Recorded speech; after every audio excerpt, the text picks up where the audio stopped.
This was the spring of 1976, and I was a very junior professor at Skidmore.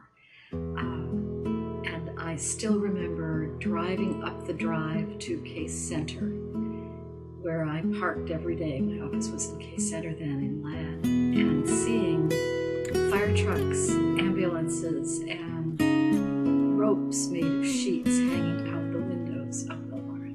And my heart just dropped because I knew that something awful had happened.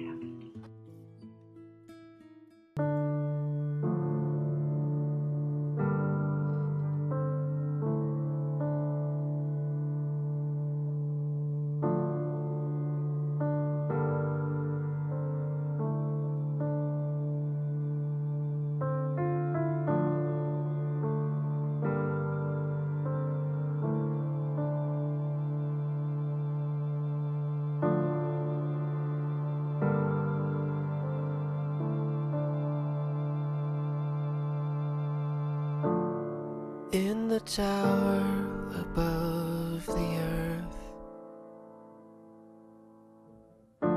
there is a view that reaches far, where we see the universe. I see the fire, I see the end.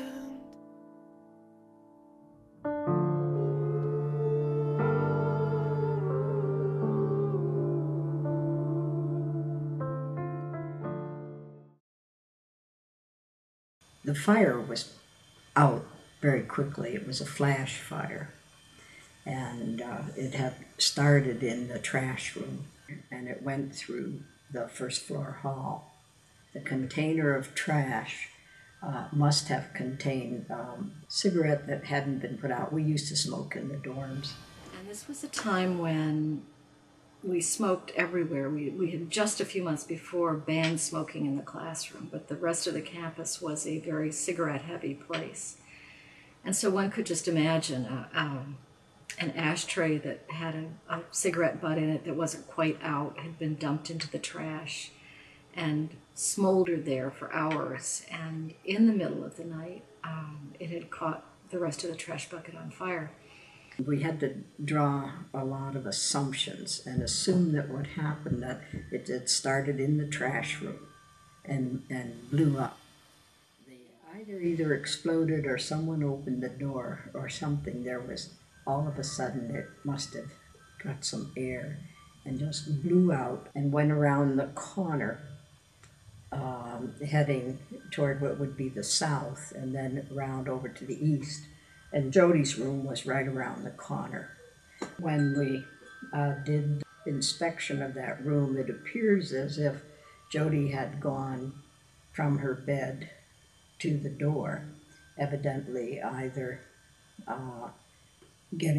opening it to leave, or else some people have said that they thought possibly Jody had been the one that went out and pushed the alarm, which was right across from her room, but just by the way the footprints came out on the carpet. She, as far as we know, was the one who set the alarm, and then went back and probably tried to get dressed. And as my memory is, she was found sitting on the bed, leaning back against the wall, as if she had sat down to start to put clothes on, and then been overcome by the smoke. And it was a horrendous kind of thing. These were people at the beginning of their lives, and suddenly one thing had happened and everything had changed. It was really a terrifying kind of experience. Well, she took a course with me. In the fall, I think she took a course on Hebrew scriptures, and in the spring, she was doing a course on Christian scriptures, although I think Jody was Jewish. And her boyfriend was in the course, Cisco. They're very close.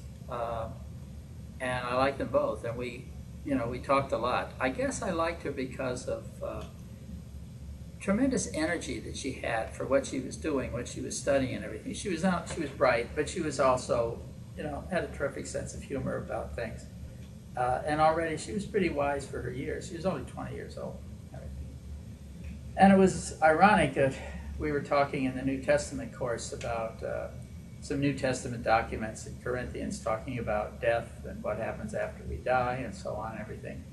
And of course, students always feel they're immortal. And I remember we had that class on a Friday, and within a few days later, she's dead. It was tremendous shock, you know, tremendous shock. Fire is, this was an unusual fire, you know, no flame shooting out the building. The building's right there. The thing didn't burn down in that sense. But everybody knew somebody in Wilmarth, you know, so everybody was connected somehow. Everybody, for a number of hours, was racing around making sure their friends were okay. That was a standard thing. All students have connections, as you know. I mean, if a tragedy like this happens, and it always, we would lose a student every 2 or 3 years here to a traffic accident or something. You know, you could always see the interconnectedness, but Jody's connectedness was phenomenal. She was really just the great spirit. And people connected with that very much, and a lot of students who barely knew her got a sense of that.